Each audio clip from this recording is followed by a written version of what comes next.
आदाब नाजरीन, मैं सनम एजाज आप श्रीनगर के स्टूडियो से लाइव रिपोर्ट देख रहे हैं, अपडेट देख रहे हैं। और लाइव अपडेट में हम कहेंगे कि ये दिल अब और न मांगे मोर।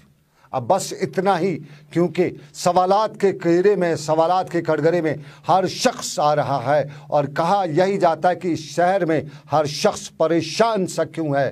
ये वजह यही है कि कोविड की बीमारी को सब जोड़ते हैं, परेशानी को सब जोड़ते हैं। सरकार नाकामियों को जोड़ती है तो सबको कोविड के साथ जोड़ती है, और इस कोविड के साथ जोड़ में नाकामियां छुपाने की कोशिश की जा रही है।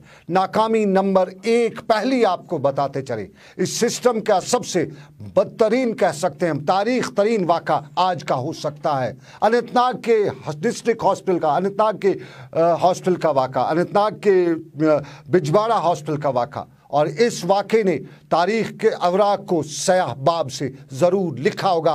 हम जिन्हें वॉरियर्स कहते हैं, हम जिनकी तारीफ़ों के पुल करते करते पुल लगा देते हैं, तारीफ़ें करते करते पुल लगा देते हैं, हम बताते हैं ये फ्रंट लाइन वॉरियर्स हैं। लेकिन हमारे फ्रंट लाइन वॉरियर्स का ये कारनामा हमें ये सोचने पर मजबूर कर देता है कि हमसे गलतियाँ हुई हैं, ऐसे इंसान पहचानने में हमसे कोताहियाँ हो रही हैं। वरना अनंतनाग के अस्पताल में दर्द ज़ह में मुब्तला खातून को सरेरा बच्चे को जन्म न देना पड़ता। भला हो राह चलते लोगों का जिन्होंने अपने कपड़े उतारे, किसी ने कमीज उतारी, किसी ने कुछ और उतारा, और वहां पे पर्दा किया उस खातून का जो बीच सड़क में बच्चे को जन्म दे रही थी। आज 21वीं सदी है, और 21वीं सदी में भी जम्मू कश्मीर शायद दुनिया की वो रियासत होगी जहां एक खातून को सरेरा बच्चे को जन्म देना पड़ता है, और जिम्मेदार उसका लिए हमारा होता है शोबे पैगंबरी वाला शोबे तिब। हम तिब को शोबे पैगंबरी कहते हैं, और इस सिस्टम से जुड़े लोग इसके लिए ज़िम्मेदार होते हैं। हम सरकार के हवाले से जानते हैं, सरकार आज ज़रूर बताएगी कि हम कार्रवाई करेंगे, लेकिन अगर सरकार ने माजी में कार्रवाइयाँ की होती तो आज ये वाक़ा हमें देखने को नहीं मिलता। खानापुरी सरकार ने माजी में भी की है, और आज भी हमें यकीन है, हम दावे से कह सकते हैं कि खानापुरी ही करेगी, कार्रवाई किसी के ख़िलाफ़ नहीं होगी। वरना इस मामले के ज़िम्मेदार लोगों को अब तक जेल की सलाखों के पीछे जरूर होना चाहिए था। दोपहर का वाक़ा और शाम के 6 बजने के अब तक सरकार की तरफ से या लोकल एडमिनिस्ट्रेशन की तरफ से सिर्फ बयान जारी हुआ है, कार्रवाई नहीं हुई है। वहां के मेडिकल सुप्रीडेंट को जेल होना चाहिए था, वहां के डॉक्टरों को इस वक्त जेल होना चाहिए था, क्योंकि मामला इधर उधर का नहीं है। ये खातून घर से नहीं आई थी, ये खातून राह चल नहीं रही थी किसने सरेरा बच्चे को जन्म दिया, ये हॉस्पिटल नहीं आ रही थी। ज़रूर याद रखिएगा, ये खातून अस्पताल के अंदर थी, ये दर्द ज़ह में मुब्तला थी और अस्पताल पहुंची थी इलाज करवाने के लिए, क्योंकि ये पॉजिटिव केस था और पॉजिटिव केस को अस्पताल में एडमिट रखा गया था।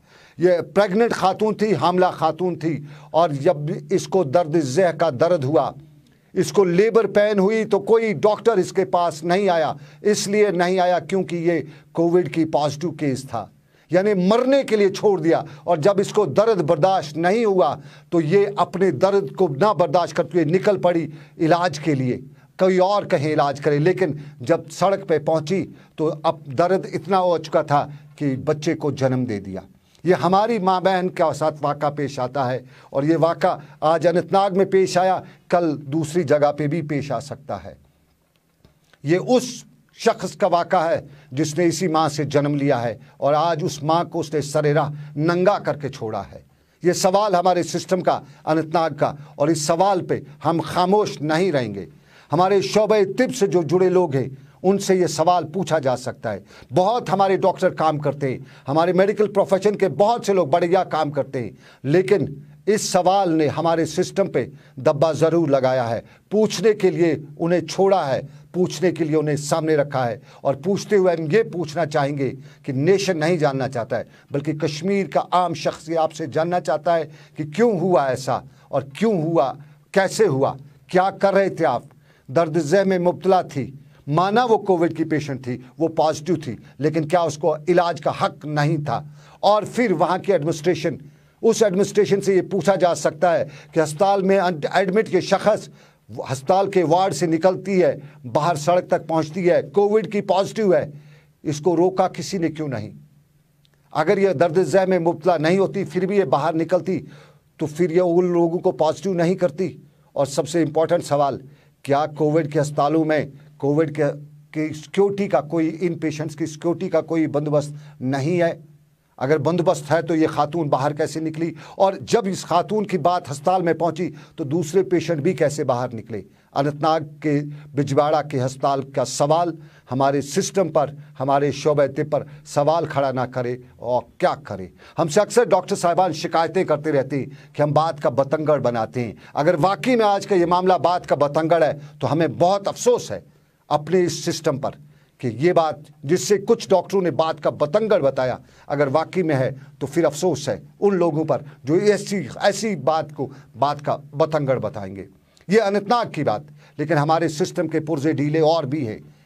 चाडूरा का वाक़ा भी हमारे सिस्टम का एक वाक़ा है और चाडूरा के वाक़े पर भी बात की जा सकती है। वो अलग बात है कि आज चाडूरा के डॉक्टर की पिटाई होने की खबरें भी है। आज अवाम ने पिटाई नहीं की है, सीआरपीएफ ने की है। और अनंतनाग बडगाम के सीएमओ ने बताया कि इस वाक़े के हवाले से एफआईआर भी दर्ज किया जाएगा। साफ जाहिर है इसकी इजाज़त नहीं होगी, लेकिन चाडूरा में जो दूसरा वाक़ा पेश आता है वो भी सवाल हमारे सिस्टम पे खड़ा करता है। चाडूरा का शख्स क्वारंटीन में है, क्वारंटीन इसलिए लिया गया है कि वो पॉजिटिव है, लेकिन उस शख्स का बयान, उसके फैमिली का बयान कि उसका टेस्ट ही नहीं हुआ है, कभी टेस्ट दिया नहीं है, कोविड का टेस्ट दिया नहीं तो पॉजिटिव कैसे हुआ? वो कौन सी ऊपर से करामात हो गई कि बिना टेस्ट ही वो पॉजिटिव हो गया, उठा के ले गए।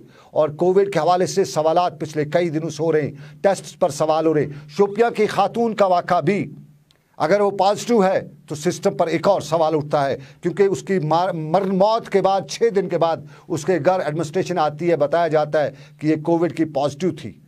उससे पहले जितने भी उसको टेस्ट लिए वो नेगेटिव थे, लेकिन बाद अज मर्ग 6 दिन कैसे पता चला कि ये पॉजिटिव थी? 6 दिन तक एडमिनिस्ट्रेशन कहाँ थी? और जब उसको दफन किया गया, आम हालत में दफन किया गया, 10,000 के करीब लोग जनाजे में थी, और उससे पहले दफन से पहले उससे जो गुस्ल दिया गया, जो बाकी रसूमात, जो लवाजमात हैं जनाजे को दफन करने की, वो की गई। तब तक एडमिनिस्ट्रेशन को पता नहीं था कि ये पॉजिटिव है।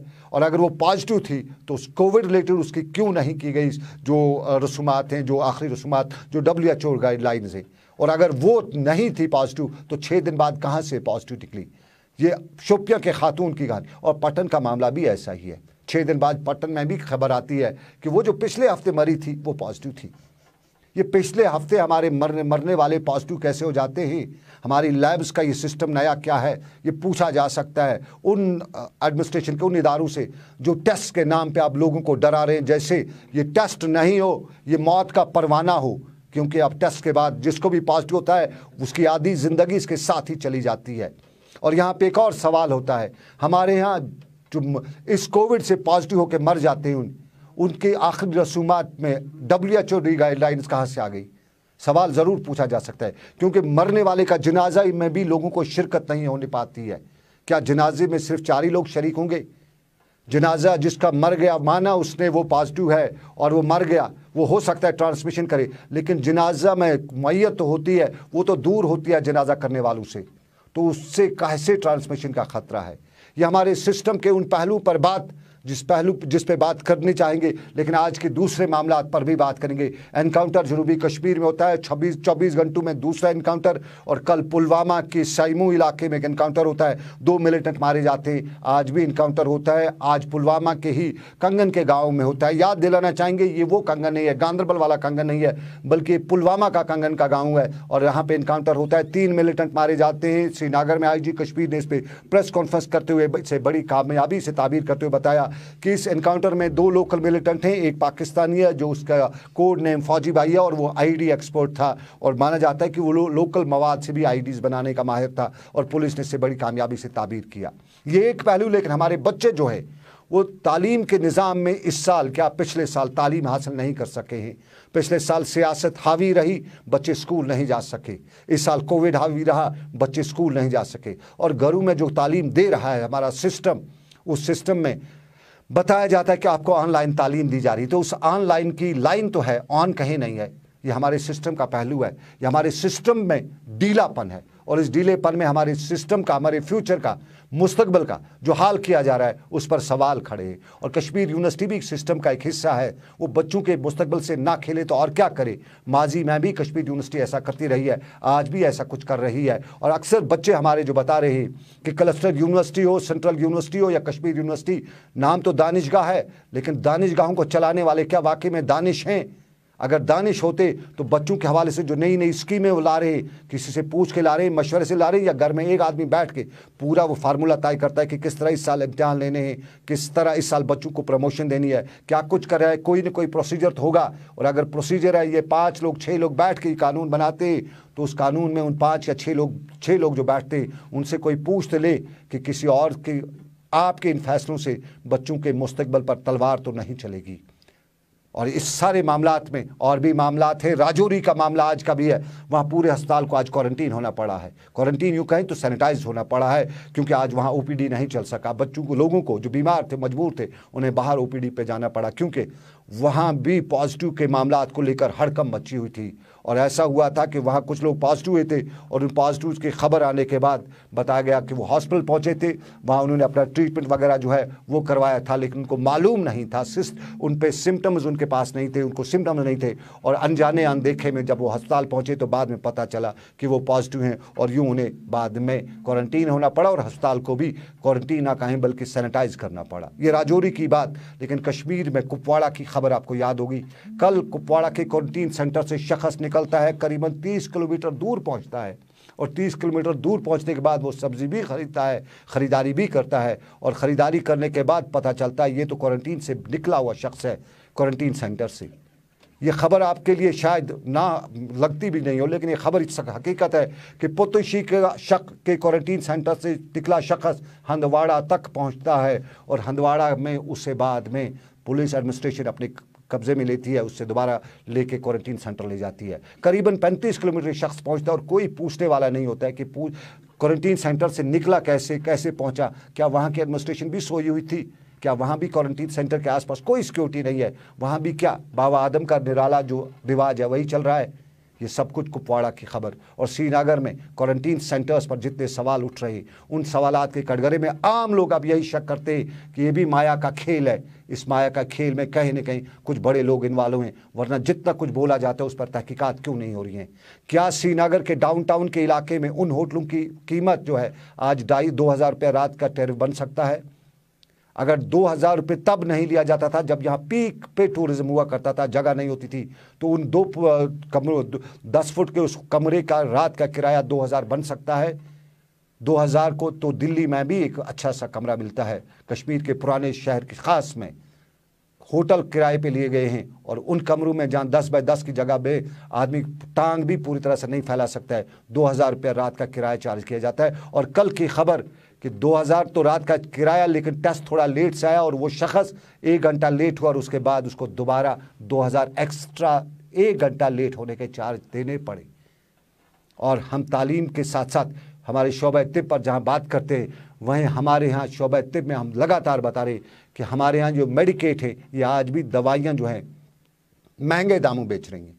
क्यों बेच रहे हैं? पूछने वाला कोई नहीं है, और पूछने वाला अगर होता तो यहाँ पे इन लोगों के निरखनामे जो हैं उन पे कहीं न कहीं कंट्रोल होता। और एक अपील, एक बात जो हमारे साथ तुलबा ने पहुँचाई, उसके साथ साथ हमें लद्दाख में जो कश्मीरी गए हैं पुलिस जे.एंड.के पुलिस के, उन्हें वापस लाने के, वापस भेजने के जो अहकाम सरकार ने जारी तो किए थे, लेकिन उन पर अमल दरामद नहीं हो रहा है। कहते हैं कि लद्दाख में कुछ और नया कानून है, अब यूनियन टेरिटरी अलग बन गई है, लेकिन कश्मीर का कानून वहाँ पर अब लागू नहीं हो रहा है, इसलिए वहाँ पुलिस के अहदेदार उनको वापस यहाँ रवाना नहीं करें। और जम्मू श्रीनगर कौमी इशारा के हवाले से आपको मालूम ही होगा कि कश्मीर का इजरा किया गया पास जम्मू एडमिनिस्ट्रेशन कबूल ही नहीं करती है। बानिहाल टनल उस पार जैसा कानून कोई और है, जैसा कोई और ही मामला है वहाँ पे।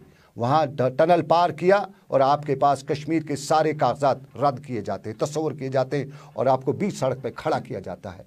यूँ लगता है कि जम्मू एडमिनिस्ट्रेशन कश्मीर की एडमिनिस्ट्रेशन को मानने को तैयार ही नहीं है। उनको यूँ लगता है कि कश्मीर में जो एडमिनिस्ट्रेशन है उनकी कोई यूँ कहें सरकार ने उन्हें इसके लिए नामजद शायद किया ही नहीं है, इसलिए वो लोग कश्मीर के डिविजनल कमिश्नर का कोई भी कानून या कोई भी जारी करदा इजरा करदा जो हुक्मनामा है उसको मानने से तैयार नहीं है। वो अलग बात है कि कश्मीर में जितनी भी एडमिनिस्ट्रेशन है, जम्मू एडमिनिस्ट्रेशन के किसी भी हुक्मनामे को सर आंखों पर लेते हुए जी हजूरी करते रहते हैं, लेकिन टनल के उस पार कश्मीर की डिविजनल एडमिनिस्ट्रेशन का कोई भी कानून अमलाया नहीं जाता है। और यूं कश्मीरी जो भी कश्मीर से पास वगैरह लेके जम्मू जाना चाहता है तो उसको रात सड़क पे गुजारनी पड़ती है। ये सिस्टम के वो पहलू जो हम आप तक इस उम्मीद के साथ, सरकार तक इस उम्मीद के साथ पहुंचा रहे हैं कि शायद उतर जाए तेरे दिल में मेरी बात। लेकिन आपको बताएं नाज़रीन, ग्राउंड रिपोर्ट से श्रीनगर में अभी बस इतना ही। रात 6 बजे आपसे फिर होगी मुलाकात। आपका आज का ग्राउंड रिपोर्ट आप तक पहुंचाने में मेरे साथ ताउन किया साहिल ने, साहिल के साथ साथ समीर भट्ट भी मेरे साथ रहे और उसके साथ साथ आबिद कादिर ने। तो फिलहाल श्रीनगर स्टूडियो से मुझे दीजिए इजाज़त। 6:30 बजे आपसे होगी ग्राउंड रिपोर्ट में फिर मुलाकात।